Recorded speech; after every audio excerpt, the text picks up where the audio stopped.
Yeah, thank you. Splendid, thanks. So, as Ben mentioned, I'm Andy Brennan. I'm Climate Change Manager at Eastleigh Borough Council. I've been there for 18 months. I'm one of those people who started the job in lockdown, and I worked for the National Park previously for about 10 years, and I oversaw their Sustainable Development Fund and gave grants to local community groups, things like solar panels, biomass boilers, re-insulating buildings, local food projects. And then I took over as Eastleigh's Climate Change Manager, overseeing their programme of work in October 2020. And Eastleigh, for those who don't know the area that well, is a small borough that runs round the east side of Southampton. There's about 130,000 residents, 56,000 homes, and as a council, we have about 500 staff. It's quite a progressive council. We own over 300 buildings, including the Aegeus Bowl, and from that we bring in about £12 million a year income into the council. So it's got a model of operation that means that we're not as reliant on government grants as others. We've been on the climate journey for a long time at Eastleigh. It was one of the original beacon councils in 2008, and it has, like many councils, it did drop off during the recession, but it has always maintained some form of contact with the work. So we've always had the sustainability officer. So we've got a long track record of being involved in climate change, but also we've got quite good data as well. So today I've just pulled out a few things that might be of interest, because I'm conscious that it's mostly more business focused in the room than it is. Sorry, I'm just checking my timings.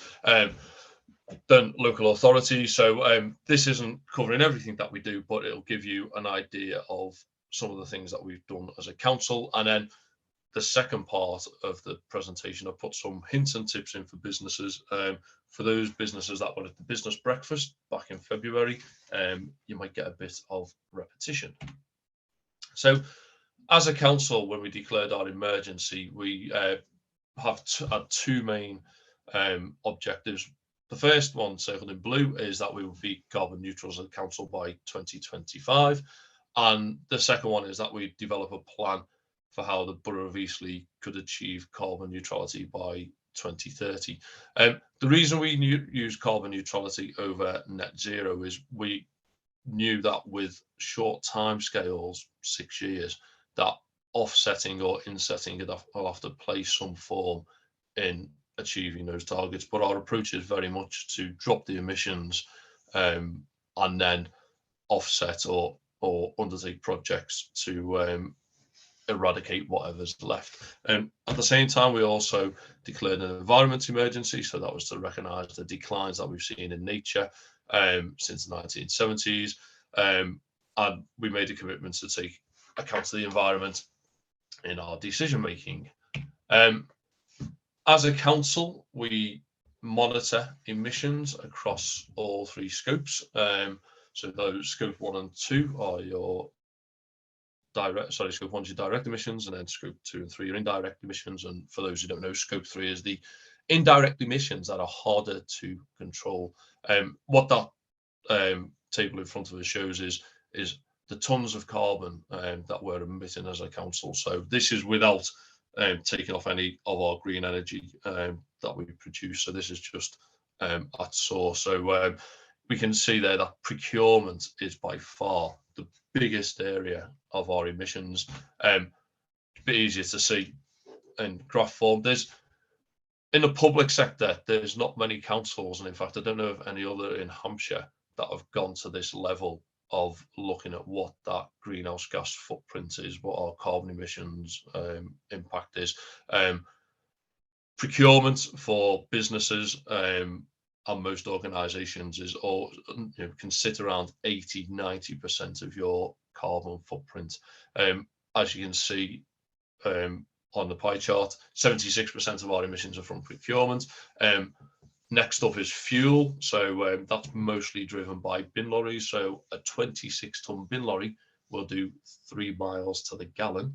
And then gas and electricity usage for our building. We've also added in a methodology that was developed by EcoAct to cover home working emissions. And what we've seen is that if you go back to 2018, our home working emissions were around 20 tonnes. And then as a result of COVID and changing work patterns, it's now sitting at 222 tonnes. So, we've seen a big increase in our home working emissions, as would be expected. But as those emissions are part of the business of the council, we've taken a step to capture them. So those are our sources. So the scope 3 emissions are always harder to manage because you don't have direct control. So, we have set ourselves a challenge, but we also feel it's the right thing to do because it reflects the impact we have as an organisation. So I said I'd share some successes and challenges that we've had to date as a council. One of the early successes we had was this picture in the top left hand corner, was transferring all our petrol powered tools over to electric. So those are strimmers, as you can see there, the stuff the guys use to do the parks maintenance and out and about on the ground. And it's gone down really well. And what was an unexpected benefit, and one of the reasons it's gone down really well, is that it has less health and safety implications. So they're quieter tools. You're not getting the vibration the same. So actually, the people on the ground enjoy using them more than the petrol alternative. So we've moved over 70 pieces of equipment to electric. We are the waste authority. We still retain all the ownership of our bin lorries and our waste service. And as I said before, a bin lorry does 3 miles to the gallon. So really challenging area to try and decarbonise because you need that fleet running. So what we have done is looked at what the capacity is of our current depot to host electric vehicles, and we've ordered 3 electric bin lorries, which should be coming in December. We've got about 30 bin lorries. We've got about 20 of them that are larger, that are 26 tonnes. The others are smaller ones for going to more rural locations or hard to access areas. So there's still a long way to go to transfer that fleet. And there's also a cost implication. A diesel bin lorry normally is around £200,000. An electric bin lorry is £400,000. And when you look at the cost per year, it's still higher when you're taking account of the deductions of less maintenance, lower electricity costs. So as it stands on today, it's a more expensive system to run. With the 3 that we get into the fleet, we're going to trial them, see how they work. We've had demos out on site. And again, the waste operatives, we really like them, and we're really keen on us getting them because they're an easier vehicle to control at low speeds. You can pull out of junctions faster, although I'm not sure that's a good thing, but they can get away, and also they're quieter, so the driver can hear what the operatives are saying as they're collecting the rubbish, because you haven't got the diesel engine powering up all the time to run the crushers. So there's some benefits coming through from electric kit that we never really considered when we started, because we know it's going to take a while to do the bin lorries. What we have done as a transitional measure is put HVO into our tanks. So HVO is hydrogenated vegetable oil. So it's chip fat and waste fat. You can use fat bags also, so it's waste fat that is hydrogenated, and it's a very useful product as a replacement because it meets the European fuel standards. So you can literally drop it in to a vehicle, and there's no manufacturers of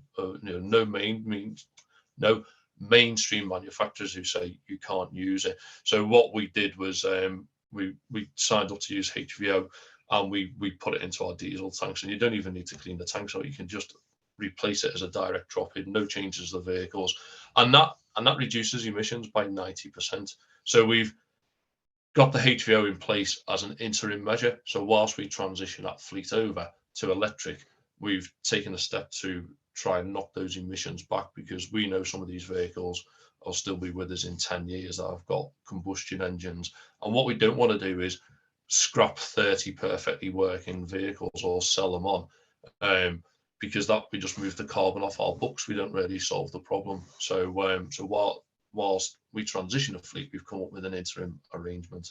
Down in the bottom right is our tree nursery site. So we've committed as a council to planting 160,000 trees.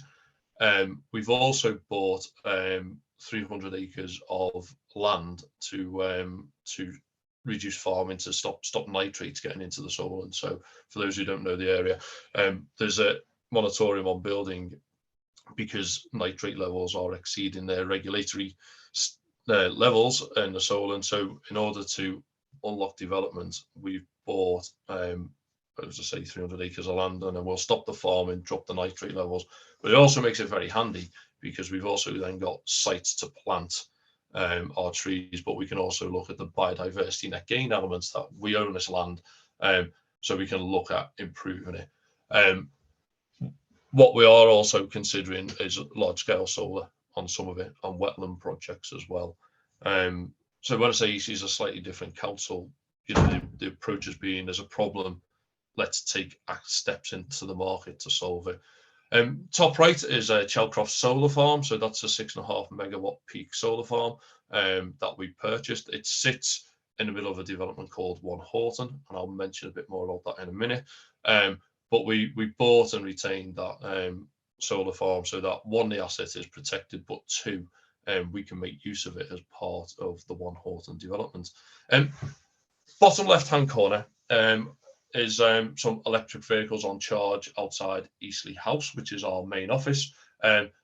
What we did, instead of retaining a pool fleet, we did a partnership with Co-Wheels and put electric vehicles in the public car park. So our staff can book them to use them for work purposes, but they're also available for the members of the public as well. So it means that we get a higher usage out of those vehicles, rather than sitting there over a weekend unused. So, you know, it's quite a nice system to integrate that public usage into your pool fleet. I know Enterprise offer something similar, so there's other companies out there that do it. So I mention this because it might be something that businesses, depending on your location, may want to consider if you run a pool fleet.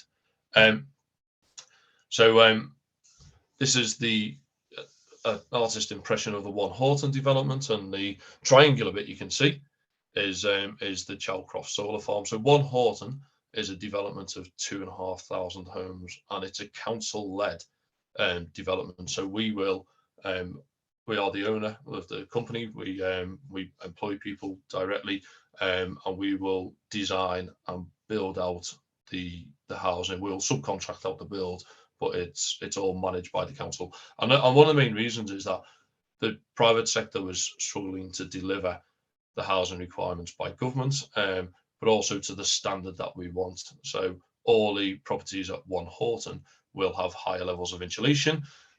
They'll higher U values on the doors and windows, more thermally efficient. Were designed with the Future Home Standard in mind. So for those who don't know, the government are going to uplift the building regulations. So in 2025, all homes will be built at 75 to 80% more energy efficient. So they refer to them as net zero ready, with the theory being that once the grid's decarbonised, those properties should be net zero. Originally, they were going to have no gas within that Future Home Standard, but the government are now doing further consultation. When we did the brief for One Horton, we said from the start that there would be no gas in the development. So as a result, we are going to have all the properties on a district heat network. So all 2,500 properties plus the commercial premises will be on a communal district heat network. But as far as I'm aware, it's the largest in England at the moment. There's one of 1,000 up in the northeast.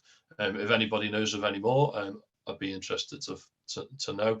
And what we're also doing as well is looking at linking the Chalcroft solar farm with a private wire network into the commercial premises, but also to all the electric vehicle charging points around the development as well. So it's a really good initiative. And one of the things where we have an advantage as a council is that we can afford to build something like a district heat network and not make a massive return on it because our reasons for doing it is not financially motivated. Obviously, it's got to make sense. We can't have the thing costing us millions, but the private sector would struggle to deliver this because housing developers are not owners and operators of energy infrastructure. So there are a few things where it's interesting with the public sector and the climate emergency approach. Things like HVO, a lot of councils who are a lot of customers for HVO are councils because they've set climate emergency declarations. They run fleets and they're looking at how to do that, reduced emissions. So it works quite well at Eastleigh in terms of being able to influence the market and being able to take those steps. And one of the reasons being is that we're a stable council politically. So we've had stability in leadership and stability in management as well. As we actually declared our first carbon targets many years ago to be carbon neutral in 2012. So Eastleigh weren't the only ones because I did something similar at the national park, but there's a long history there of working on this agenda, and what that's given us is the buy-in by management and leadership. And I think for many organisations, this is the challenge that when it's not coming from the top down, trying to push it from the bottom up is invariably harder. And alongside that, we've had a long-standing policy that when we build new offices or we refurbish offices, we refurbish them to BREEAM Excellent standard, which means that there's a core of knowledge in the organisation around sustainability and mitigation, because whether people believe in climate change or not, they've been working on this BREEAM process. Not to say they particularly like it. There are criticisms of BREEAM and the way it's structured and set up, but what I noticed when I came to Eastleigh was there wasn't a lot of questions around, is climate change happening? How do electric vehicles work? Do solar panels work? A lot of that was accepted, so it puts us on a good finance. And the final thing that we have, which is an advantage of the council, is we have access to cheap borrowing. So the reason we can do something like One Horton and go to the levels we are is because we can borrow that money and we can run the finances out, and we can have a good certainty of what those borrowing costs are, and we can fix it at a low rate. So that, I think that's one of the challenges in the private sector, is if you're looking to put solar panels on, if you haven't got the reserves or you can't self-finance, when you start then putting borrowing in, it really starts to knock the business cases. But we do have challenges, and it's the same with all organisations, whether you're a council or a corporate or an SME, and that is always limited resources. So there's only 500 staff, and we have lots of ambition, and we have limited revenue budget. We've not raised our portion of council tax for over 13 years. So whilst we can do well at borrowing for capital projects, we struggle for the revenue income. And the other element is taking actions on that procurement, that 76%. We want to use our influence from buying goods and procuring, and saying to companies, we want you to meet these standards, but we are tied by regulation. So one of the things that we always struggle with councils is procuring locally, because it's got to be a level playing field through the regulations that anybody can take part in. So there are challenges, but there are also advantages. So a few hints and tips for businesses. As I say, those who have the business breakfast, back in February. This is some of the same information that we saw then. So we did a business survey out, and we had a range of businesses who responded, and it was basically we were trying to sort of establish a sustainability baseline and find out what challenges people were facing. So we asked them, where is your energy mostly consumed? And you can see up on in the graph that overwhelmingly there's a lot of manufacturers, so it was in production. So I think a larger business, may well be monitoring their carbon emissions. I think it's always challenging if you're an SME as to spend that time on how you get a handle on your emissions. But what I would say is, if you are an SME or a business where you're not monitoring your carbon emissions,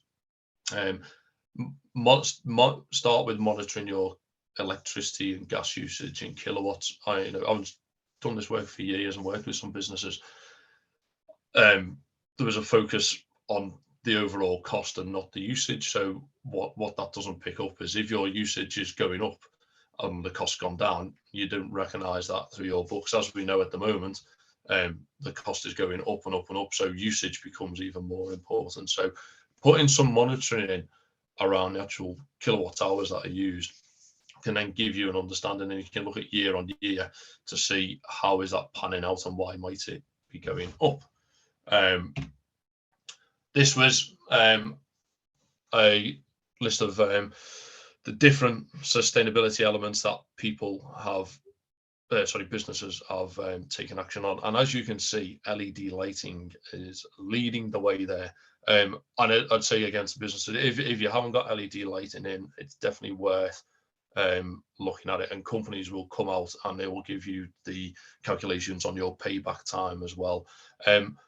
Smart heating controls, there's more and more companies out there. So if your building doesn't warrant having a full building monitoring system, there are much more refined smart heating control systems out there now that will detect presence occupancy and shut the heating off in meeting rooms that aren't being used or parts of the site that aren't being used. And again, really good payback. We're putting a system into a youth club, and it's got a very pattern as to when people use it on certain days and times of days, and it's going to take us 1.5 years to pay the system back, and then we'll be making savings after that. And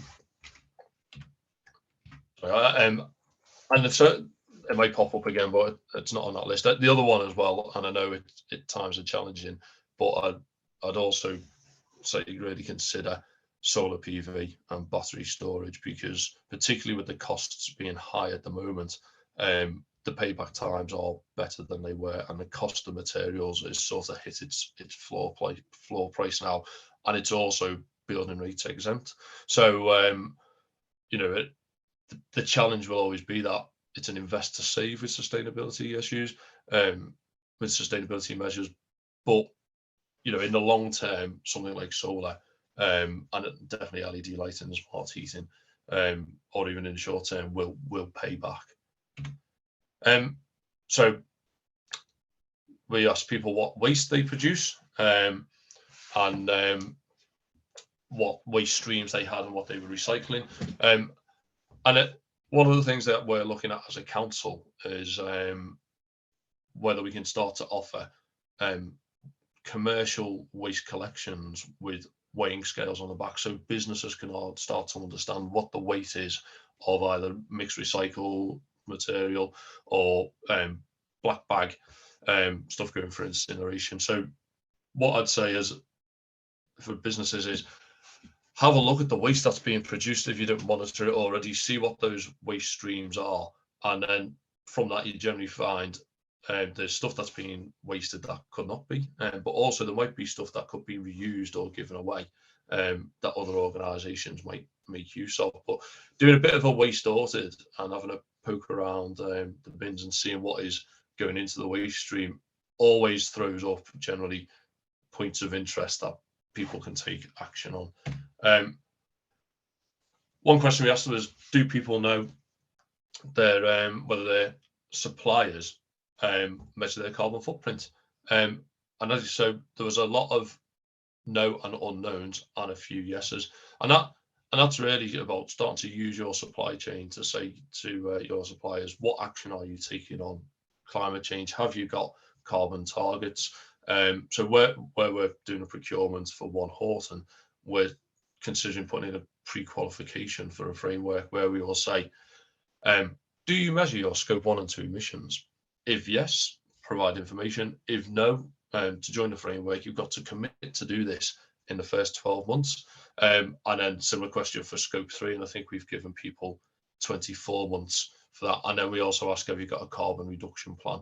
And again, if they haven't, we give them a time period to work that up in order to join the framework. We're also looking at putting a sort of support group around for those businesses, because people will be on different stages of the journey.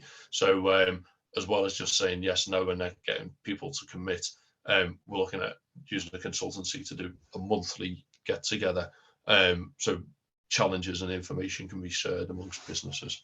I'm conscious of time, so electrifying the fleet. I spoke about what Eastleigh is doing. One of the things that came back through the survey, which is not surprising, is the availability of charge points, the range of vehicles, and cost.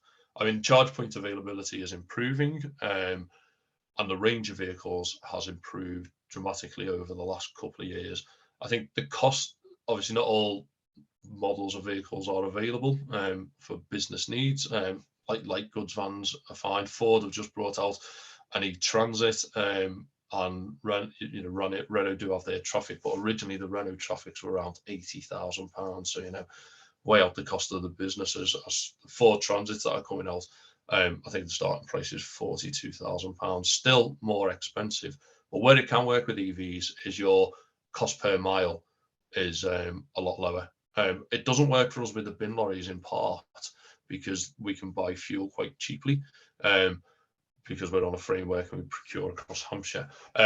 Whereas if you look at the overall costs of maintenance and repair, cost per mileage, and then your contract or your purchase price, particularly for cars and car-derived vans, they can be a cheaper option. So when I did this at the National Park, by switching over to an electric, we reduced our vehicle cost by £75 a month. Not huge, but also not an added cost. And although prices have gone up for electricity and obviously diesel and petrol, you're still looking at around 9p a mile for an electric car. So that's where it's at. So a couple of final things. So ways that people support staff. Some business had travel plan, bike to work scheme, bike racks, shower sheds and charging points for them to charge their own personal vehicles. What you can also do as well is there are electric vehicle salary sacrifice schemes that you can sign up to as a business. You don't have to put any money into it. The company behind it runs it all, and what they do is offer electric vehicles to staff at reduced cost, because you're paying for it through salary before it is taxed. And there's some good companies out there. We've been talking to one who offer a concierge service, so they will sit down and talk remotely with staff, and staff will tell them what they want, what the vehicle needs are, and then they'll come up with 2 or 3 recommendations and the pricing. So it's it's a relatively simple system to set up, that unlike the bike to work scheme, you don't have to put the cost in of covering the purchase of the vehicle. For businesses, Green Tech South offer energy audits. So, if you're looking at trying to reduce usage, I'd say recommend starting with an energy audit. So up £1,500 they're worth, and they will go through the business and give you advice. And I normally, although I haven't seen their audits, they will normally give you the payback times as well, and which are the sort of the quick wins. Sustrans My Journey have workplace travel grants available. There's some coming out next week. You can have up to £5,000. You've got to put match funding in, but if you're thinking of things like cycle stands and lockers for businesses, then there is grant support out there. They will also, depending where you are, do some can provide travel planning and further advice.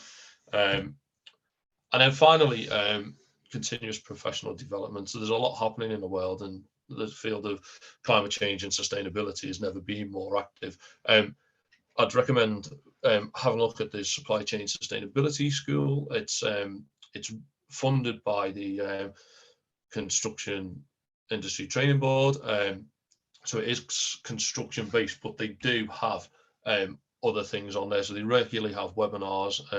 It's free to join. So things like measuring and reporting your sustainability performance, modern slavery, carbon emissions reporting. So it's not just all about construction. If you want, it's a good source of information. And as I say, the nice thing is it's free. They also have a whole load of e-learning modules in the background as well. And that is the end of me.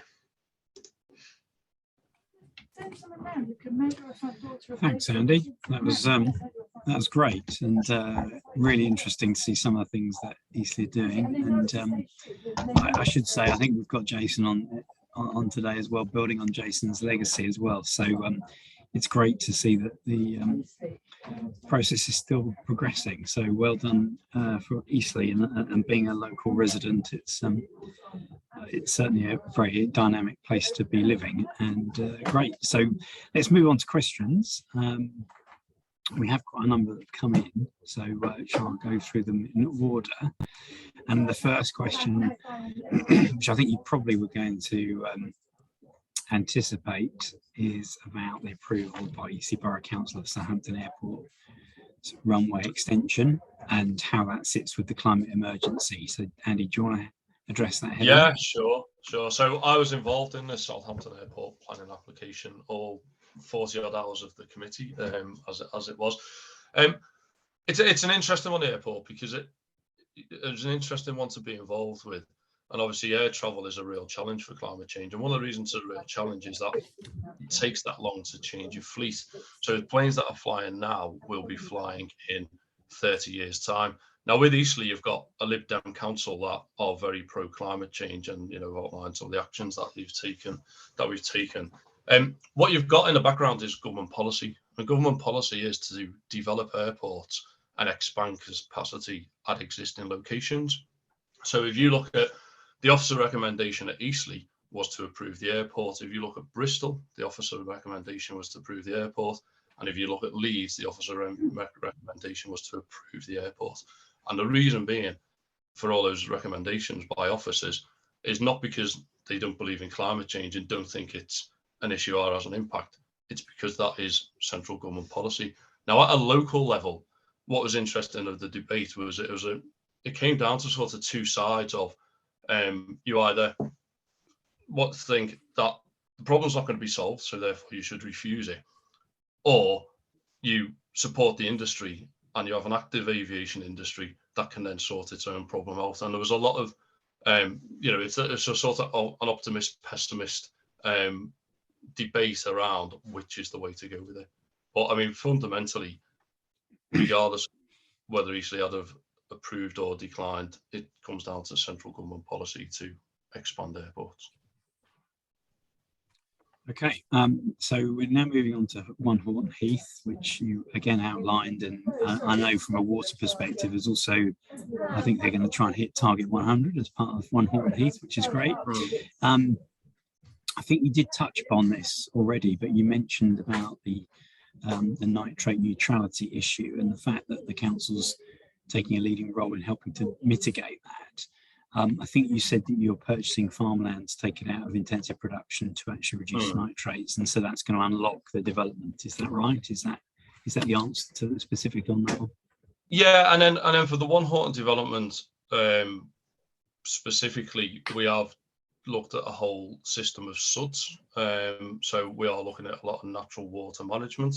I mean, I haven't been that involved and that close to the project, but it's not all just being piped and shot away as fast as it can. We are looking at that natural water management process, and so there's levees and there's water retaining ponds and that sort of stuff. So I'd say if Tracy wants more information, you can. I think it was Tracy, wasn't it? I know Tracy from previous days. more than happy to find out more. But the most is a bit on the One Horton website as well. And I know, David, you've asked a very specific question around three-phase electricity supply. So I don't know whether, Andy, you want to perhaps engage with David specifically on that one, or whether you're happy to comment. Beyond my technical knowledge, to be honest with you. Okay. So yeah. So okay. Follow that pass. one up then. I think there's another question about, well, a comment about natural non-toxic pesticides. So this is about, you know, obviously there's glyphosate is being used quite widely, isn't it, across the borough. I know you're reducing that usage, aren't you? So that's a key thing. So yeah, it's one that comes up every few months internally and externally as to the use of glyphosate. And the challenge we've got at the moment as a council is twofold. One, we're contracted to maintain certain footpaths and highways through Hampshire, which includes the use of glyphosate. And two, we haven't got a better alternative at the moment for doing that maintenance. So we've gone down to spot treatment. We've gone down to one application a year. So we have halved our usage of glyphosate. Some councils have tried hot foam treatment. Some councils have tried burning. Some councils have tried hot water. But there's nothing really outing in the market at the moment that is as effective. And then what it leads to is increased costs. So which then has a knock-on effect. So if anybody's got the magic bullet or knows of you know, an alternative, we're more than happy to look at it and we're more than happy to try it. But to date, the alternatives haven't been as successful. So we still use some glyphosate, but as I say, we've taken steps to reduce it. And David, thanks for your response to Tracy about more information around this area, and thanks for dropping me in terms of discussions around water. Very happy to have a conversation, Tracy, if you want to about that. So you can get in touch with us about that. Then Tracy also moved on to talk about public transport versus EVs, which I know is a key issue because obviously there's a large section of the population that probably don't have the budget to afford a new electric car. So again, is there anything about what Eastleigh's doing to kind of enhance public transport? So I mean, the challenge all councils have got. So county council is where it sits, but obviously we have a role to play. And as county council budgets are reducing, so are public transport budgets. So we are bringing out a public transport plan. What that involves, I don't know, because it's literally we've been doing a cycling and walking infrastructure strategy, and we're now moving on to public transport. But I think that there are issues around public transport and how it's funded. And you know, we've seen with the railways that the government have stepped in and brought it back into public ownership because that system wasn't working.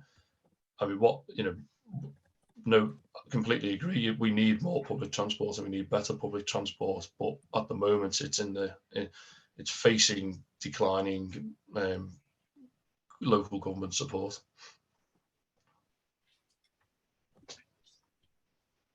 I think there's a question about what's next in your plans from Jason. He's probably keen to get you to disclose what's in the bag to come.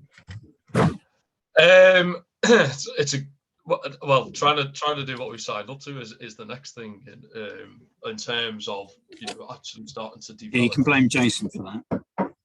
Yeah, actually starting to develop and deliver. So one of the things that we are looking at is a large scale solar farm within the borough. Now it's very early stages. Is that in addition to the one Horton Heath one? Yeah. So this is on some of the nitrate land that was purchased. So you know, talking 27 megawatt solar farm, so large scale potentially. So that's one that we're going to start looking at. It's the very early stages. So it'll need to go through the planning process, obviously, and nothing's guaranteed. So that's most probably the biggest thing that we'll be going down the line. And then we also own 300 properties around the borough, so we're also considering how we treat them, because those ones we don't directly manage, they're out to tenants. But what we will be doing is looking at to see whether we can put solar panels on some of those properties as well, and then look to provide a lower rate of electricity price for the people who are tenants. In the long term, and this is just ideas at the moment, what I'd like to do is look to see if we could roll that out to other businesses in the borough, where we basically borrow the money, install the solar panels, and come up with an agreed price to sell to companies. Because one of the things that is the challenge for business is raising that finance on the open market, and then paying 5% interest or whatever it may be on it really starts to dent the financial economics of putting solar in the time. So it might be that as a public body we can solve that problem and bridge that gap, so that businesses get cheaper electricity, we get lower carbon emissions. So that's something I'd like to develop. It's not in the pipeline at the moment, but if that's where I'd like to see it going over the next 12 months of us looking into that more and seeing whether we can pull that offer together. So David's raised the issue of new technology or technology innovation versus sort of behaviour change. Obviously, I'm involved with an initiative in our streets in Eastleigh where we're getting together as neighbourhoods to start doing some activities, whether it's sort of more fruit and vegetables within the streets availability, or whether it's retrofitting homes or putting up Swift boxes or other initiatives. Do you see, has the council got behaviour change as a key part of its strand? And if so, do you see having more tools to help local residents to do things proactively and to cut existing emissions from what we've got is actually really important? So we do, but we have a challenge that we don't have behaviour change specialism within the council. We don't have a behaviour change unit. So so we're in a situation where we lack that resource to a certain extent. I mean, when you boil it down on the behaviour change front, it comes down to cost and ease of use for people. So whilst at times we think about the sort of the social science of behaviour change, things like cycling, we all know the big one is segregated cycle routes, where people feel safe. We're not, the council have got more responsibility for that. We can pressure on, and we are looking at sites where we now own land where we can improve the cycle infrastructure. So I think it's about recognising which of the barriers that we the council can have an impact on, and then there is also technological implementation. I think automation is also something that will play a big role, particularly you see it in our own homes. I think the whole smart heating system is potential of big savings, because we take it away from the individual of closing doors and leaving lights on, and turning down thermostats in rooms you're not in. It's not practical on a day-to-day basis. Doing that when you're in a house, but you've got a smart system that brings them up and down depending on room occupancy. It can solve those problems, and collectively, when you do that on scale, then you start to see the emissions falling. If you look at the emissions for the borough, the two highest areas of emissions, well, the highest is domestic gas usage, followed by transport. So I think it's about what those barriers are. Technology will be the answer for some, but actually infrastructure and the physical element will be the answer for others. Okay, I'm just conscious of time. We've got 5 minutes until the end of the session. I'll ignore David's blatant pitch for some research contracts for Portsmouth University on Horton Heath in terms of independent monitoring of how things are going. But I'm assuming Horton Heath is such a key programme and project that it's going to have, it's going to be monitored as to how effective things are being, because it will be in the national spotlight. project, is that right? Yeah, and also it's a 10 to 12 year build out, so it's not it'll be going on. So what we learn in the early phases will be fed into the latter phases. So one of the things we're starting to look at is the whole life cycle carbon of the buildings. So how we build those properties in the first phases, we don't envisage it being that way towards the back end of the build. So we'll be looking at how we decarbonise the on-site construction, the role of modular buildings. We have done some work on that already, but the market wasn't really ready to deliver at a cost-effective level to do modular homes at the first phase. But it's not to say things won't change. So, so yeah, there'll be constant learning. I think going back to the question around behaviour change, it'll be one that we've got to watch at Horton, because where we're putting a district heating system in which runs at lower temperatures, and you need to heat your home all day. If we don't do that behaviour change with future residents and they try and run it as a gas system, we're going to have a lot of complaints and a lot of coming back to us saying this doesn't work, so because we're also used to turn on the gas 20 minutes later the house is warm. Those lower ambient systems don't work like that. So so yeah, it's one of the challenges around that development will be getting people to a place where they can use the properties and sync with those technologies, so that you get those carbon gains. Andy, thanks ever so much. I've put your contact details in the chat for people in case they need to contact you further. Yeah, I think we're coming up towards the end of the session. So just wanted to thank you on behalf of Future South for both your ongoing support with us, but also for today. Really interesting discussion. We, you know where we are. We can lend any more support to your plans, which is great. Yeah, I'm sure we look forward to seeing the next phase of Eastleigh's development around the sustainability. So well done, and thanks very much for joining us. And can I just say on behalf of Future South to everyone, thank you very much for joining us today. Do keep an eye out on our events on our website. So it's just www.futuresouth.org, and you go to the event section and that gives you all the key events coming up. You can also get recordings of all our previous webinars that you can find on there, which gives you information if you miss any of them. So look out for the next ones. Generally they're every month on a Wednesday between 11 and 12. So we do have a summer break coming up though. So thanks very much indeed, and hope to see you for the next webinar. Yeah, thanks all, and any questions, do get in touch with me. Many thanks.